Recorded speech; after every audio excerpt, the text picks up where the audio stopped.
Everyone, welcome to ರೇಖಾ ಪ್ರಕಾಶ್ ಮನೆ ಊಟ. ಇವತ್ತು ನಾಟಿ ಸ್ಟೈಲಲ್ಲಿ ಚಿಕನ್ ಬಸ್ಸಾರು ಮಾಡೋದು ಹೇಗೆ ಅಂತ ತೋರಿಸ್ಕೊಡ್ತೀನಿ. ನಾಟಿ ಸ್ಟೈಲ್ ಅಂದ ತಕ್ಷಣ ಗೊತ್ತಾಗಿರುತ್ತೆ ಎಲ್ರಿಗೂ ಇಷ್ಟ ಆಗುವಂಥ ಮೆಥಡ್ ಆಫ್ ಪ್ರಿಪೇರಿಂಗ್ ಚಿಕನ್ ಇದು.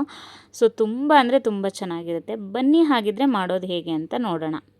ಮೊದಲಿಗೆ ನಾನಿಲ್ಲಿ ಒಂದು ಬಾಣಲಿ ತೊಗೊಂಡಿದ್ದೀನಿ. ಬಾಣಲಿ ಬಿಸಿ ಆದಮೇಲೆ ಒಂದೇ ಒಂದು ಸ್ವಲ್ಪ ಎಣ್ಣೆ ಹಾಕ್ಕೊಂಡು ಮಸಾಲೆಗಳನ್ನೆಲ್ಲ ಹುರ್ಕೋತೀನಿ. ಏನೇನು ಮಸಾಲೆ ಅಂತ ಒಂದೊಂದಾಗಿ ಹೇಳ್ತೀನಿ, ನೋಡ್ಕೊಳ್ಳಿ. ಎಣ್ಣೆ ಬಿಸಿ ಆದಮೇಲೆ ಸ್ವಲ್ಪ ಈರುಳ್ಳಿ ಹಾಕ್ಕೊಂಡು ಹಾಗೆ ಲೈಟಾಗಿ ಈ ಥರ ಬಾಡಿಸ್ಕೊಂಡಿದ್ದೀನಿ. ಅದಾದಮೇಲೆ ನೋಡಿ, ನಾನು ಸ್ವಲ್ಪ ತೆಂಗಿನಕಾಯಿ ತೊಗೊಂಡಿದ್ದೀನಿ. ನಾನಿಲ್ಲಿ ಅರ್ಧ kg ಚಿಕನ್ ತೊಗೊಂಡಿರೋದ್ರಿಂದ ನಾನು ಸ್ವಲ್ಪ ತೆಂಗಿನಕಾಯಿ ತೊಗೊಂಡಿದ್ದೀನಿ. ಇಫ್ ಇನ್ ಕೇಸ್ ನೀವೇನಾದರೂ ಚಿಕನ್ ಜಾಸ್ತಿ ಮಾಡ್ತೀರಾ ಅಂದರೆ ಖಂಡಿತ ಜಾಸ್ತಿ ಹಾಕ್ಕೋಬೋದು ತೆಂಗಿನಕಾಯಿನ. ಸೊ ಇವಾಗ ಈರುಳ್ಳಿ ಮತ್ತು ತೆಂಗಿನಕಾಯಿ ಪೀಸಸ್ ಏನಿತ್ತು ಅದನ್ನು ನೀಟಾಗಿ ಹುರ್ಕೊಂಡೆ. ಇಲ್ಲಿ ನಾನು ತೋರಿಸಿರೋ ಆರ್ಡ್ರಲ್ಲೇ ನೀವು ಮಸಾಲೆಗಳನ್ನ ಹುರ್ಕೋಬೇಕು ಅಂತ ಏನಿಲ್ಲ, ನಿಮ್ಗೆ ಹೇಗೆ ಬೇಕೋ ಹಾಗೆ ಹುರ್ಕೊಳ್ಳಿ. ಬಟ್ ನಾನು ಏನೇನು ಐಟಮ್ಸ್ ಹಾಕಿದ್ದೀನಿ ಅದನ್ನು ಹಾಕೋದನ್ನು ಮರಿಬೇಡಿ. ಅದಾದಮೇಲೆ ನಾನು ಸ್ವಲ್ಪ ಅಂದರೆ ಅರ್ಧ ಟೊಮ್ಯಾಟೊ ತೊಗೊಂಡಿದ್ದೀನಿ. ಬಿಕಾಸ್ ನಾನು 1/2 kg ಚಿಕನಿಗೆ ಮಾಡ್ತಿರೋದ್ರಿಂದ ಜಾಸ್ತಿ ಟೊಮ್ಯಾಟೊ ನೆಸೆಸಿಟಿ ಇಲ್ಲ, ಅದಕ್ಕೋಸ್ಕರ ನಾನು ಅರ್ಧ ಟೊಮ್ಯಾಟೊ ಮಾತ್ರ ತೊಗೊಂಡಿದ್ದೀನಿ. ಆಮೇಲೆ ಸ್ವಲ್ಪ ಅರಿಶಿನ ಹಾಕ್ಕೊಂಡು ನೀಟಾಗಿ ಫ್ರೈ ಮಾಡ್ಕೊಂಡಿದ್ದೀನಿ.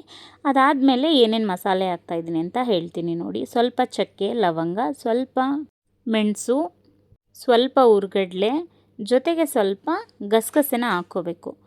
ಇಷ್ಟನ್ನು ಹಾಕ್ಕೊಂಡು ನೀಟಾಗಿ ಮತ್ತೆ ಹುರ್ಕೋಬೇಕು. ಅದಾದಮೇಲೆ ಸ್ವಲ್ಪ ಸೋಂಪು ಕಾಳನ್ನು ಹಾಕ್ಕೊಂಡಿದ್ದೀನಿ ನಾನು. ಇಷ್ಟನ್ನು ಹಾಕ್ಕೊಂಡು ಮತ್ತೆ ಹುರ್ಕೋತಾ ಇದ್ದೀನಿ. ನಾನು ಮುಂಚೆನೇ ಹೇಳಿದೆ, ನಾನು ಹೇಳಿದ ಆರ್ಡರಲ್ಲೇ ಹಾಕ್ಕೋಬೇಕು ಅಂತ ಏನಿಲ್ಲ, ಎಲ್ಲ ಮಸಾಲೆನೂ ಹುರ್ಕೋಬೇಕು ಅಷ್ಟೇ ಇದ್ರದ್ದು ಇಂಟೆನ್ಷನು. ಅದಾದಮೇಲೆ ನಾನು ಸ್ವಲ್ಪ ಕೊತ್ತಂಬರಿ ಸೊಪ್ಪು ಮತ್ತು ಪುದೀನ ಸೊಪ್ಪು ಸ್ವಲ್ಪ ತೊಗೊಳ್ಳಿ, ಜಾಸ್ತಿ ತೊಗೋಬೇಡಿ, ಹಾಕ್ಕೊಂಡು ಅದಾದಮೇಲೆ ಸ್ವಲ್ಪ ಶುಂಠಿ ಬೆಳ್ಳುಳ್ಳಿ ಎರಡನ್ನೂ ಹಾಕ್ಕೊಂಡು ಹುರಿದಿದ್ದೆ. ಅದು ತಣ್ಣಗಾದಮೇಲೆ ನೋಡಿ ಮಿಕ್ಸಿ ಮಾಡಿಕೊಂಡ್ರೆ ಈ ಥರ ಇರುತ್ತೆ. ಇವಾಗ ನಾನಿಲ್ಲಿ ಒಂದು ಕುಕ್ಕರ್ನ ಬಿಸಿ ಮಾಡೋಕ್ಕಿಟ್ಟಿದ್ದೀನಿ. ಕುಕ್ಕರ್ ತೊಗೊಂಡಿದ್ದೀನಿ ಅಂತ ಇದು ಮಾಡ್ಕೊಬೇಡಿ, ನಾನು ಇದನ್ನು ಕುಕ್ಕರಲ್ಲಿ ಮಾಡ್ತಾಯಿಲ್ಲ, ಲಿಡ್ ಕ್ಲೋಸ್ ಮಾಡ್ದೇ ಓಪನ್ನಲ್ಲೇ ಇಟ್ಕೊಂಡು ಹಾಗೆ ಮಾಡ್ಕೊತೀನಿ ಅಷ್ಟೆ. ಸೊ ಆ ಕುಕ್ಕರ್ಗೆ ಆದಮೇಲೆ ಸ್ವಲ್ಪ ಎಣ್ಣೆ ಹಾಕ್ಕೊಂಡಿದ್ದೆ. ಎಣ್ಣೆ ಬಿಸಿ ಆದಮೇಲೆ ಸ್ವಲ್ಪ ಈರುಳ್ಳಿ ಹಾಕ್ಕೊಂಡು ಬಾಡಿಸ್ಕೊತಾ ಇದ್ದೀನಿ. ಈರುಳ್ಳಿ ಆದಮೇಲೆ ಸ್ವಲ್ಪ ಅರಿಶಿನ ಹಾಕ್ಕೋಬೇಕು. ಅರಿಶಿನ ಹಾಕ್ಕೊಳ್ಳೋದ್ರಿಂದ ಸ್ವಲ್ಪ ಚಿಕನ್ದು ಏನೇ ಬ್ಯಾಡ್ ಸ್ಮೆಲ್ ಇದ್ದರೂ ಬರಲ್ಲ ಅಂತ ಅಷ್ಟೆ. ಸೊ ಎಣ್ಣೆ, ಈರುಳ್ಳಿ, ಅರಿಶಿನ ಎಲ್ಲ ಹುರ್ಕೊಂಡಾದಮೇಲೆ ನೀಟಾಗಿ ತೊಳೆದಿಟ್ಟಿರುವಂಥ 1/2 kg ಚಿಕನ್ನ ಆ್ಯಡ್ ಮಾಡ್ತಾಯಿದ್ದೀನಿ ನಾನಿಲ್ಲಿ. ಆಮೇಲೆ ರುಚಿಗೆ ತಕ್ಕಷ್ಟು ಉಪ್ಪು. ಆ್ಯಕ್ಚುಲಿ ಇದೇ ಸ್ಟೇಜಲ್ಲಿ ಹಾಕಿ ನಾವು ನೀಟಾಗಿ ಮಿಕ್ಸ್ ಕೊಟ್ಬಿಟ್ಟು ಬೇಯಕ್ಕೆ ಬಿಡೋದ್ರಿಂದ ಚಿಕನ್ ಪೀಸಸ್ ಎಲ್ಲ ಉಪ್ಪನ್ನ ಚೆನ್ನಾಗಿ ಹಿಡಿಯುತ್ತೆ ಅಂತ ಅಷ್ಟೆ. ಸೊ ನೋಡ್ತಾ ಇದ್ದೀರಾ, ಒಂದು 2 ನಿಮಿಷ 3 ನಿಮಿಷ ಆದಮೇಲೆ ನಾನು ಮತ್ತೆ ಇನ್ನೊಂದು ಮಿಕ್ಸ್ನ ಕೊಡ್ತಾಯಿದ್ದೀನಿ ಇಲ್ಲಿ. ಇನ್ನೊಂದು ಮಿಕ್ಸ್ ಕೊಟ್ಬಿಟ್ಟು ಒಂದು 2 ನಿಮಿಷ ಸುಮ್ಮನೆ ಹೈ ಫ್ಲೇಮಲ್ಲಿ ಇಟ್ಬಿಟ್ಟು ಬೇಯಕ್ಕೆ ಬಿಡಬೇಕು. ಅದಾದಮೇಲೆ ನೋಡಿ ಚಿಕನ್ ಈ ಥರ ಆಗಿರುತ್ತೆ.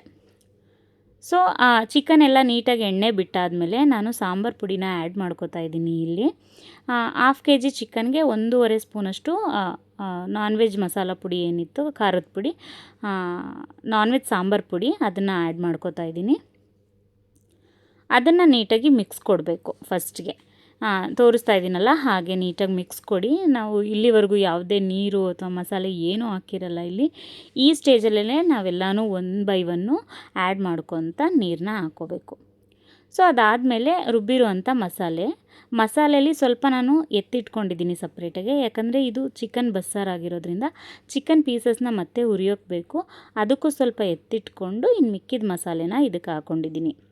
ಆಮೇಲೆ ಜಾರಲ್ಲಿ ಇರೋ ಮಸಾಲೆಗೆ ಸ್ವಲ್ಪ ಬಿಸಿನೀರನ್ನ ಹಾಕ್ಕೊಂಡು ಆ್ಯಡ್ ಮಾಡಿಬಿಟ್ಟು ನನಗೆ ಎಷ್ಟು ನೀರು ಬೇಕೋ ಅಷ್ಟನ್ನು ಚಿಕನ್ ಸಾಂಬಾರಿಗೆ ಆ್ಯಡ್ ಮಾಡಿಕೊಂಡು ಉಪ್ಪು ಸಪ್ಪೆನ ಇದೇ ಸ್ಟೇಜಲ್ಲಿ ನೋಡ್ಕೊಳ್ಳಿ. ಇನ್ ಕೇಸ್ ನಿಮಗೆ ಸಪ್ಪೆ ಆಗಿದರೆ ಖಂಡಿತ ನೀವು ಇಲ್ಲೊಂದು ಸ್ವಲ್ಪ ಉಪ್ಪನ್ನ ಹಾಕ್ಕೊಂಡು ಕುದಿಸ್ಬೋದು. ಕರೆಕ್ಟಾಗಿ 5 ಮಿನಿಟ್ಸ್ ಬೆಂದರೆ ಸಾಕು, ಸಾಂಬಾರು ಬೆಂದಿರುತ್ತೆ. ಇವಾಗ ಚಿಕನ್ ಹುರ್ಕೊಳ್ಳೋಕೆ ಬೇಕಾಗಿರೋ ಇಂಗ್ರೀಡಿಯೆಂಟ್ಸ್ ಅಂದರೆ ಈರುಳ್ಳಿ, ತೆಂಗಿನಕಾಯಿ ಪೀಸಸ್ಸು, ಹಸಿಮೆಣ್ಸಿನ್ಕಾಯಿ, ಪೆಪ್ಪರ್ ಪೌಡರು, ಲೆಮನ್ನು, ಕೊತ್ತಂಬರಿ ಸೊಪ್ಪು ಮತ್ತು ಸ್ವಲ್ಪ ಮಸಾಲೆ. ಇದಕ್ಕೆ ನಾನು ಸಾಂಬಾರು ಪುಡಿನೂ 1 ಸ್ಪೂನ್ ಹಾಕ್ಕೊಂಡಿದ್ದೀನಿ. ಇವಾಗ ನಾನು ಒಂದು ಬಾಣಲಿ ಇಟ್ಕೊಂಡು ಬಾಣಲಿ ಬಿಸಿ ಆಗೋಕ್ಕೆ ಇಟ್ಟಿದ್ದೆ. ಅದಕ್ಕೆ ಸ್ವಲ್ಪ ಎಣ್ಣೆ ಹಾಕ್ಕೋಬೇಕು. ಎಣ್ಣೆ ಹಾಕ್ಕೊಂಡಾದ್ಮೇಲೆ ಹಸಿಮೆಣ್ಸಿನ್ಕಾಯಿ ಹಾಕ್ಕೊಂಡು ಒಂದು ಸ್ವಲ್ಪ ಹುರ್ಕೋಬೇಕು. ನಾನು ಮುಂಚೆನೇ ಹೇಳ್ದಂಗೆ ಇದು ಚಿಕನ್ ಬಸ್ಸಾರು ಆಗಿರೋದ್ರಿಂದ ನೀಟಾಗಿ ಚಿಕನ್ ಪೀಸಸ್ನ ಎತ್ತಿ ಸಪ್ರೇಟು ಫ್ರೈ ಸಹ ಮಾಡ್ತಾಯಿದ್ದೀನಿ. ಅದಕ್ಕೆ ಈ ಪ್ರೋಸೆಸ್ನು ಇಲ್ಲೇ ಆ್ಯಡ್ ಮಾಡಿದ್ದೀನಿ, ಆಯಿತಾ. ಅದಾದಮೇಲೆ ನಾನು ಈರುಳ್ಳಿನೂ ಹಾಕ್ಕೊಂಡು ಸ್ವಲ್ಪ ಫ್ರೈ ಮಾಡ್ಕೊತೀನಿ. ಅದು ಸ್ವಲ್ಪ ಫ್ರೈ ಆದಮೇಲೆ ಇಲ್ಲಿ ಸ್ವಲ್ಪ ನಾವು ಉಪ್ಪನ್ನ ಹಾಕೋಬೇಕಾಗುತ್ತೆ. ಯಾಕೆ ಅಂದರೆ ನಾವು ಮತ್ತೆ ಮಸಾಲೆನ ಇಲ್ಲಿ ಹಾಕೋದ್ರಿಂದ ಆ ಮಸಾಲೆಗೆ ನಾವು ಯಾವುದೇ ಉಪ್ಪು ಹಾಕಿರಲ್ಲ. ನಾವು ಇನ್ ಕೇಸ್ ಹಾಕಿಲ್ಲ ಅಂದರೆ ಚಿಕನ್ ಏನು ಸಪ್ರೇಟ್ ಉರಿತೀವಲ್ಲ ಅದು ಸಪ್ಪೆ ಆಗಿಬಿಡುತ್ತೆ. ಸೊ ಈರುಳ್ಳಿ ಉರಿಯುವಾಗ ಸ್ವಲ್ಪ ಉಪ್ಪು ಹಾಕ್ಕೊಳ್ಳಿ. ಅದಾದಮೇಲೆ ನಾನು ಕಾಯಿ ಚೂರುಗಳನ್ನ ಹಾಕ್ಕೊಂಡಿದ್ದೀನಿ. ಕಾಯಿ ಚೂರುಗಳ್ನು ಒಂದು ಸ್ವಲ್ಪ ನೀಟಾಗಿ ಫ್ರೈ ಮಾಡಾದಮೇಲೆ ಮಸಾಲೆ ಎತ್ತಿಟ್ಕೊಂಡಿದ್ನಲ್ಲ ಅದನ್ನು ಹಾಕ್ಕೊಂಡು ನೀಟಾಗಿ ಹುರ್ಕೋತೀನಿ. ಅದಕ್ಕೂ ಒಂದು ಸ್ವಲ್ಪ ನೀರನ್ನ ಹಾಕ್ಕೊಂಡು ನೋಡಿ ಈ ಥರ ನೀಟಾಗಿ ಮಿಕ್ಸ್ ಮಾಡ್ಕೋಬೇಕು.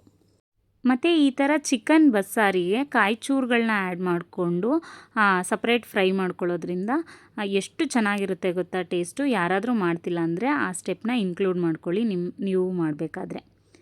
ಈಗ ಮಸಾಲೆ ಈ ಥರ ಕುದೀತಿರ್ಬೇಕಾದ್ರೆ ನಾನು ಪೆಪ್ಪರ್ ಪೌಡರು ಮತ್ತು ಕೊತ್ತಂಬರಿ ಸೊಪ್ಪನ್ನ ಹಾಕ್ಕೊಂಡು ನೀಟಾಗಿ ಇನ್ನೊಂದು ಸಲ ಮಿಕ್ಸ್ ಕೊಡ್ತೀನಿ.